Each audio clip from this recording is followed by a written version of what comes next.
Assalamualaikum warahmatullahi wabarakatuh. Pada kesempatan kali ini, kami akan mempresentasikan mengenai topik dunia semakin tidak jelas arah untuk memenangkan persaingan global, kebijakan tarif impor atau ekspor Amerika Serikat, dan implikasinya bagi Indonesia. Tapi sebelum itu, perkenalkan kelompok kami, yaitu saya, Zeki Kasaputra, dan rekan-rekan saya, Prasetyo Bagaskoro, Royhan Nova Fadila, Harpandi Aji Saputra, dan M. Rifki Alfarizi Idda Riansyah. Di sini kami menganalisis menggunakan metode pastel. Yang pertama, yaitu politik. Pengaruh tarif impor dan ekspor AS terhadap Indonesia, yaitu ada 3 poin utama. Yang pertama, perlambatan ekonomi dan pengangguran. Tarif dapat menurunkan volume ekspor Indonesia ke AS, yang merupakan salah satu pasar utama. Penurunan ekspor akan memukul industri-industri terkait, menyebabkan penurunan produksi, dan pada akhirnya dapat berujung pada pemutusan hubungan kerja atau PHK. Peningkatan angka pengangguran dan perlambatan pertumbuhan ekonomi dapat memicu ketidakpuasan sosial. Lalu yang kedua, yaitu pelemahan nilai tukar rupiah dan inflasi. Dengan ketidakpastian perdagangan dan potensi penurunan surplus perdagangan dapat menekan nilai tukar rupiah. Pelemahan rupiah akan meningkatkan biaya impor, termasuk bahan baku dan barang modal, yang dapat memicu inflasi. Dan ketiga, penurunan pendapatan negara. Penurunan aktivitas ekspor dan perlambatan ekonomi secara umum dapat mengurangi penerimaan pajak negara. Dan berikut ini merupakan langkah-langkah yang diambil pemerintah Indonesia untuk menjaga hubungan diplomatik. Yang pertama, penguatan diplomasi ekonomi dan negosiasi aktif. Pemerintah Indonesia perlu secara proaktif terlibat dalam dialog dan negosiasi dengan Amerika Serikat dan negara mitra dagang lainnya. Yang kedua, diversifikasi pasar ekspor dan penguatan perdagangan selatan. Ketergantungan yang terlalu besar pada satu atau beberapa negara tujuan ekspor sangat berisiko. Oleh karena itu, Indonesia harus secara agresif melakukan diversifikasi pasar ekspor ke negara-negara non-tradisional, terutama di kawasan Asia Selatan. Dengan penguatan kerjasama perdagangan selatan, dapat membuka akses pasar baru dan mengurangi kerentanan terhadap kebijakan proteksionisme satu negara. Dan yang ketiga, peningkatan daya saing produk nasional dan reformasi struktural. Untuk bersaing di pasar global, kualitas dan daya saing produk ekspor Indonesia harus terus ditingkatkan. Ini memerlukan investasi dalam riset dan pengembangan, peningkatan kualitas sumber daya manusia melalui pendidikan dan pelatihan, serta perbaikan infrastruktur logistik untuk menekan biaya. Selain itu, pemerintah perlu melanjutkan reformasi struktural untuk menciptakan iklim investasi yang lebih kondusif dan menyederhanakan perizinan, serta memberantas korupsi. Berikutnya, ekonomi. Berikut analisis dampak kebijakan tarif AS terhadap perekonomian Indonesia. Yang pertama, penurunan kinerja ekspor. Dengan pemberlakuan tarif impor oleh AS, akan menaikkan harga produk Indonesia di pasar AS, sehingga menurunkan daya saingnya dibandingkan produk dari negara lain, dikarenakan harga produk Indonesia telah meningkat di AS. Yang kedua, perlambatan investasi. Ketidakpastian yang ditimbulkan oleh kebijakan tarif dan potensi perang dagang dapat membuat investor ragu untuk berinvestasi di Indonesia, sehingga Indonesia akan kekurangan investor. Ketiga, potensi hilangnya lapangan kerja. Sektor-sektor manufaktur yang produknya dikenai tarif oleh AS berpotensi untuk mem-PHK banyak karyawan, dikarenakan angka produksi menurun, sehingga perusahaan harus melakukan efisiensi sumber daya manusia dengan cara mem-PHK para karyawan. Lalu, strategi Indonesia untuk mencapai pertumbuhan ekonomi 8% dan menjadi negara maju di tengah kebijakan tarif, yaitu ada dua solusi terbaik. Pertama, pengembangan sumber daya manusia unggul dan produktif. Pertumbuhan ekonomi tinggi dan status negara maju tidak mungkin tercapai tanpa SDM yang kompeten, inovatif, dan adaptif. Sehingga SDM harus dikembangkan, bisa melalui edukasi, pelatihan, dan lain-lain. Dan yang kedua, pemberdayaan UMKM dan ekonomi digital. Dengan mendorong UMKM naik kelas melalui kemudahan akses pembiayaan, pendampingan, dan akses pasar termasuk pasar ekspor, serta digitalisasi akan menciptakan ketahanan ekonomi Indonesia. Baik, sekarang saya akan menjelaskan poin sosial. Yang pertama, Peningkatan harga barang konsumsi. Tarif impor menyebabkan harga barang impor naik. Barang-barang seperti elektronik, bahan pangan, dan tekstil menjadi lebih mahal. Yang kedua, pemutusan hubungan pekerja atau PHK. Industri yang bergantung pada ekspor, misalnya tekstil, karet, elektronik, bisa mengalami penurunan permintaan. Penurunan ekspor sama dengan penurunan produksi. Penurunan produksi sama dengan ancaman PHK. Yang ketiga, kesenjangan sosial meningkat. Dampak tarif dirasakan tidak merata. Kelompok miskin dan pekerja upah harian lebih rentan daripada pemilik modal. Yang keempat, migrasi tenaga kerja. PHK atau kondisi ekonomi sulit bisa mendorong orang pindah ke kota besar atau bekerja di luar negeri. Hal ini menciptakan tekanan sosial baru di wilayah urban. Yang kelima, tekanan terhadap pemerintah.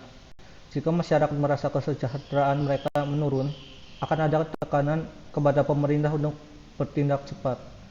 Hal ini bisa menurunkan kepercayaan publik jika tidak direspon dengan kebijakan sosial yang tepat. Yang selanjutnya, poin teknologi.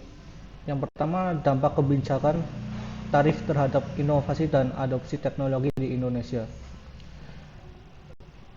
Yang pertama, proteksi industri lokal. Tarif tinggi dapat melindungi produsen dalam negeri dari persaingan luar. B. Menghambat akses teknologi. Impor mahal, adopsi teknologi baru jadi lambat dan mahal. C. Kurangnya inovasi. Tanpa tekanan kompetisi global, dorongan untuk inovasi jadi lemah. D. Risiko ketergantungan. Indonesia bisa terjebak sebagai konsumen teknologi asing. Yang kedua, strategi mendorong teknologi lokal go global. A. Insentif dan kebijakan. Pajak R dan D. Subsidi dan tarif selektif untuk produktif lokal. B. Pendidikan dan SDM. Fokus pada STM, pelatihan vokasi, dan dukungan startup. C. Kolaborasi dan inovasi. Sinergi antara kampus, industri, dan pemerintahan. D. Perlindungan dan pasar. HKI yang kuat dan prioritas produk lokal dalam pengadaan negara. E. Ekspansi global. Buka akses ekspor dan bangun branding teknologi Indonesia. Sekian. Oke, 5. Lingkungan.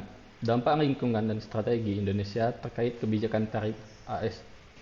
Dampak lingkungan dari kebijakan tarif Amerika Serikat, produksi yang lokal berisiko tinggi emisi, bergesernya industri ke sektor tidak ramah lingkungan seperti batu bara dan sawit, peningkatan emisi dari logistik dan transportasi, akibat perubahan jalur ekspor ke negara selain AS dan mengembangnya produk hijau dan inovasi ramah lingkungan. Produk ramah lingkungan jadi kurang kompetitif. Integrasi kebijakan lingkungan dalam strategi ekonomi. 1. Regulasi emisi dan insentif ramah lingkungan, pajak karbon dan subsidi untuk industri hijau.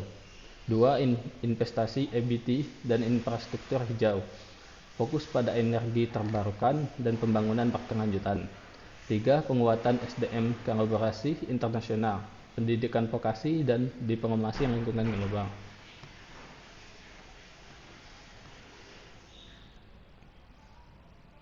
6. Legal atau hukum. A. Aspek hukum. Kebijakan tarif Amerika Serikat dan langkah hukum Indonesia. Kebijakan tarif Amerika Serikat potensi melanggar prinsip WTO. Tarif sepihak tanpa justifikasi dapat dikategorikan sebagai diskriminatif. Indonesia perlu gunakan mekanisme sengketa WTO. Penyelesaian melalui forum internasional jika ada pelanggaran aturan perdagangan. Perkuat perjanjian bilateral dan regional. Diversifikasi kerjasama perdagangan untuk melindungi kepentingan ekonomi nasional. B. Langkah hukum Indonesia di forum internasional. Gugat lewat WTO, Dispute Settlement Body (DSB). Jika ada pelanggaran, Indonesia dapat ajukan sengketa secara resmi. Perkuat perjanjian dagang regional dan bilateral. Untuk melindungi kepentingan ekonomi melalui jalur legal, Gunakan jalur diplomatik dalam forum G20 ASEAN. Negosiasikan tarif dan dorong pembentuk aturan perdagangan yang adil.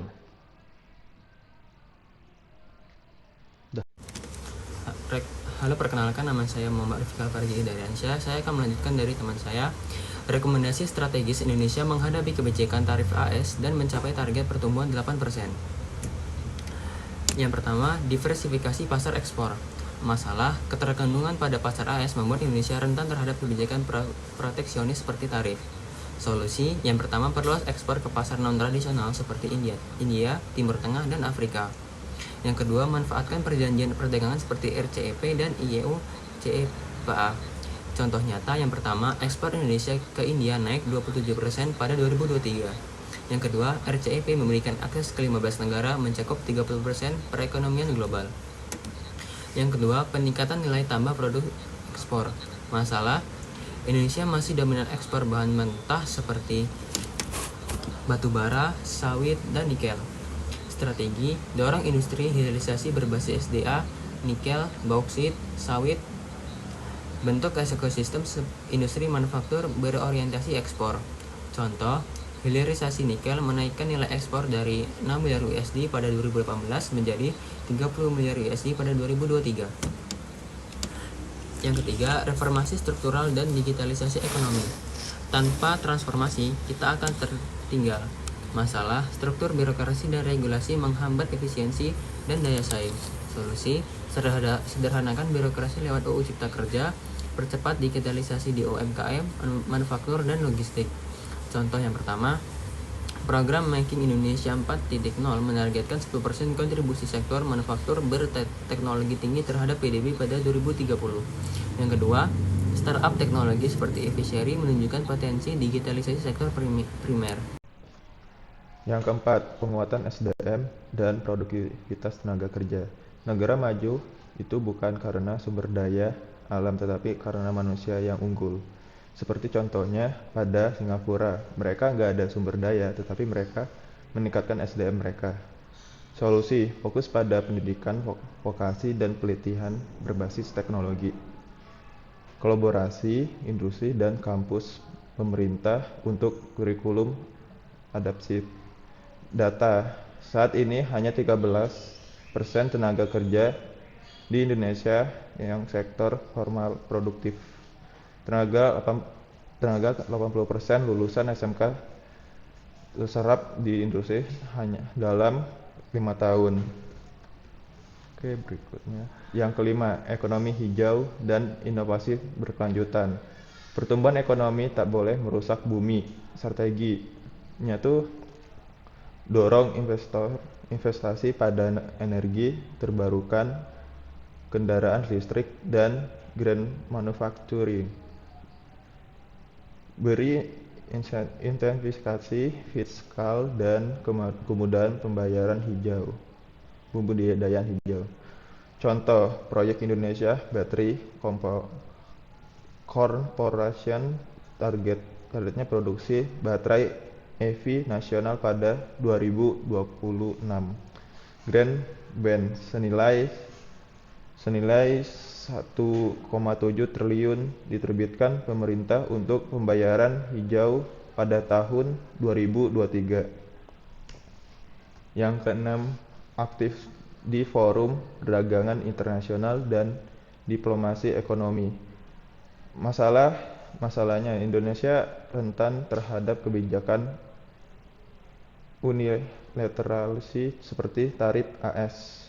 Strategi, ajukan gugatan ke WTO jika tarif AS terbukti diskriminatif dan bangun koalisi dengan negara berkembang di forum WTO, di G20, dan ASEAN.